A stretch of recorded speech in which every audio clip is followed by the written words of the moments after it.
దేవుని నామానికి స్తోత్రములు కలుగునుగాక. దేవుని బిడ్డలారా, కొంచెం సమయం మన వాక్యాన్ని ధ్యానించుకుందాం. ప్రకటన గ్రంథము 2వ అధ్యాయము మొదటి కొన్ని వచనాలు మనం చదువుకుందాం. ఎఫెసులో ఉన్న సంఘపు దూతకు ఇలాగు రాయము.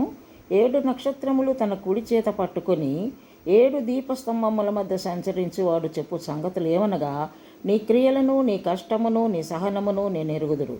నీవు దుష్టులను సహింపలేవనియు, అపోస్తులు కాకయే తాము అపోస్తులమని చెప్పుకుని వారిని పరీక్షించి వారు అబద్ధికులని నీవు కనుగొంటివనియు, నీవు సహనము కలిగి నా నామం నిమిత్తము భారము భరించి అలయలేదనియు నేను ఎరుగుదును.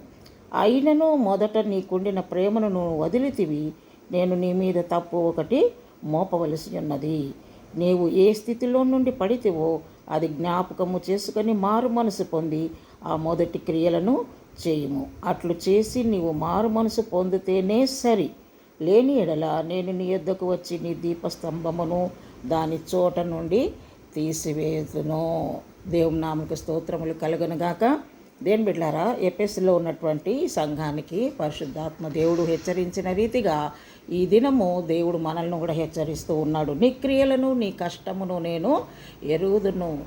నువ్వు చెడును చూసి సహింపలేవు, అబద్ధాన్ని చూసి నువ్వు సహింపలేవు అని కూడా నాకు తెలుసు. నీవు సహనము కలిగి ఉన్నావని తెలుసు, నీకు ఓపిక అని కూడా నాకు తెలుసు.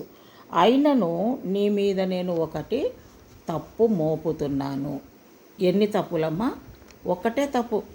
190 తప్పులు ఏమి దేవుడు మోపడం లేదు, ఒకటే తప్పు మోపుతున్నాడంట. మనుషులైతే ఎన్నో తప్పులు మోపుతారు కదా, తప్పు చేయకపోయినప్పటికీ ఎన్నో తప్పులు మోపుతూ ఉంటారు. ఇక్కడ దేవుని వాక్యం సెలవిస్తుంది, ఒకే తప్పు నీ మీద మోపవలసి ఉన్నది.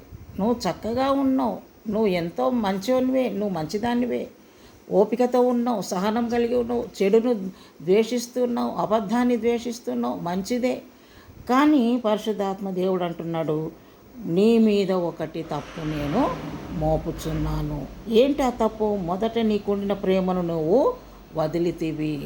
మొదట ఉన్న ఉజ్జీవము, మొదట ఉన్న ప్రార్థన శక్తి, మొదట ఉన్నటువంటి సహవాసము, మొదట ఉన్నటువంటి రక్షింపబడినటువంటి దినాలలో, మొదటి దినాల్లో ఉన్నటువంటి ఆసక్తి అంతా కూడా ఈ కాలము ప్రజలు వదిలేస్తూ ఉన్నారు.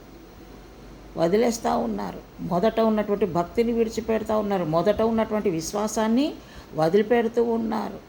కొంచెము దేవుడు కనికరించి మనల్ని దీవించేసరికి నా అంతటి మనుషులు లేరనుకొని మరి దేవుణ్ణి ప్రేమించినటువంటి వారు ఈనాడు దేవుణ్ణి ప్రేమించలేకపోతున్నారు. పేద ప్రజలను ఆదరించినటువంటి వారు ఈనాడు పేద ప్రజలను ఆదరించలేకపోతున్నారు. ఒక సమయంలో దేవుని పరిచర్యలో ముందుకు సాగిన వారు ఈ కాలము దేవుని పరిచర్యలో వెనకబడిపోతున్నారు. ఎందుకంటే సుఖం ఎక్కువైపోతూ ఉంది. సుఖము ఈ లోక రీతిగా సుఖం ఎక్కువైపోతుంది. దేవుని సన్నిధిలో ఉన్నటువంటి ఆనందాన్ని కోల్పోతూ ఉన్నారు. ఈ లోక సంబంధమైనటువంటి ఆనందాన్ని కోరుకుంటున్నారు. దేవుని బిడ్డ, ఏ స్థితిలో నుండి నువ్వు పడితేవో అది జ్ఞాపకము చేసుకొని మారు మనసు పొందుము. ప్రైజ్ ద లార్డ్, హల్లెలూయా. నువ్వు ఏ స్థితిలో పడిపోయినావో నిన్ను నువ్వు పరీక్షించుకోవాలి. ఒకరు ఏలెత్తి చూపించే అవసరం లేదంట.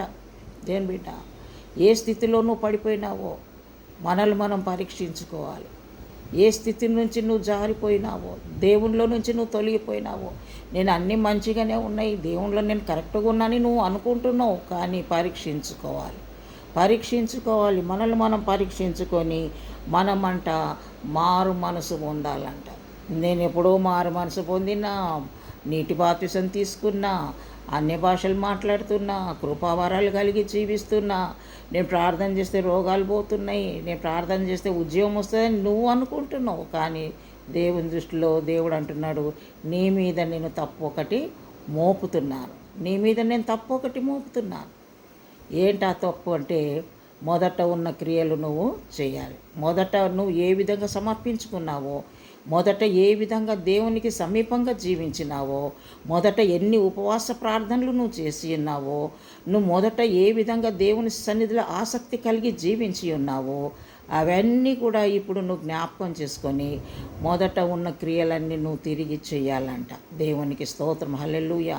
మొదట ఉన్న ఉజ్జీవాన్ని నువ్వు పొందుకోవాలి, మొదట ఉన్న సమర్పణను తిరిగి పొందుకోవాలి. దేవునికి స్తోత్రం, హల్లెలూయా, హల్లెలూయా. రందర షబల రబందరబ.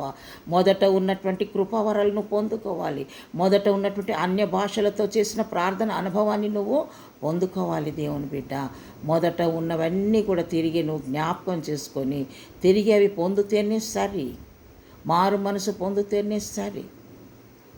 ఖచ్చితంగా దేవుడు ఖండితంగా ఆజ్ఞాపిస్తున్నాడు. నువ్వు మారు మనసు పొందితేనా సరి, లేకపోతే ఏమంటున్నాడు? దీపస్తంభం తీసేస్తాడంట. భయంకరం దేవుని బిడ్డలారా. దేవుని సన్నిధిలో మన తప్పులు మనం ఒప్పుకొని, దేవా నీకు విరుద్ధంగా నేను ఏ విధమైనటువంటి పాపంలో పడిపోయానో, నోటి ద్వారానో, చూపు ద్వారానో, తలంపు ద్వారానో, నా క్రియల ద్వారా నేను నీకు దూరంగా అయితే నన్ను క్షమించు నాయనా.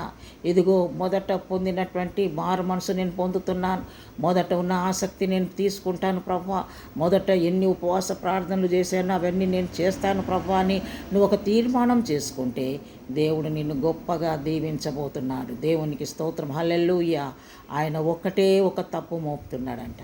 ఆ తప్పేంటో తెలుసుకొని మారు మనసు పొంది రక్షణ పొంది దేవుని మార్గములో నువ్వు జీవించినట్లయితే దేవుని బిడ్డ, దేవుని యొక్క ఆశీర్వాదాలు నీ జీవితంలో కోకొల్లలుగా నువ్వు చూడగలుగుతావు. దేవునికి స్తోత్రం, హల్లెలూయా. కనుక మరి దేవుని సన్నిధిలో మొదటున్న సమర్పణ చేత ముందుకు సాగుదాం. దేవునికి స్తోత్రం, హల్లెలూయా. మొదట ఉన్న ఉజ్జీవాన్ని పొందుకుందాం, మొదట ఉన్న ప్రార్థన శక్తిని పొందుకుందాం. దేవుని యొక్క రాకడ కొరకు మనం సిద్ధము కలిగి మెలకువ కలిగి జీవిద్దాం. దేవుడి కొద్ది మాటలు మన ఆత్మల మేలుకై దీవించునుగాక. Praise the Lord. ప్రభువా నీ పాదాలకు స్తోత్రములు చెల్లిస్తున్నాం. ఈ సమయంలో వాక్యం విన్న ప్రతి బిడ్డను మీరు ఆశీర్వదించండి. ఎవరెవరు ప్రభా ఏ సమయంలో నీకు దూరం అయిపోయి ఉంటున్నారో వారు నాయన తమ తప్పును తెలుసుకొని స్వపరీక్ష చేసుకొని ప్రభా పోగొట్టుకున్నటువంటి నాయన కోల్పోయినటువంటి ఆత్మీయ జీవితాన్ని, కోల్పోయినటువంటి ఉపవాస ప్రార్థనలు, కోల్పోయినటువంటి ఉజ్జీవాన్ని తిరిగి పొందుకొనుటకు నాయన ప్రతి బిడ్డకు మీరు సహాయం చేయమని ప్రార్థన చేస్తున్నా. నీ రాకడ అతి సమీపమై ఉంటుండగా ప్రభా మెలకు కలిగిన జీవితాలు మాకు దయచేయమని నాయన విత్తబడిన వాక్యము ప్రతి వారి హృదయంలో నీరు కట్టి ఫలింపచేయమని నజరేయుడైన యేసు నామములో ప్రార్థించి అడుగుచున్నాము తండ్రి. ఆమేన్. Praise the Lord. God bless you all.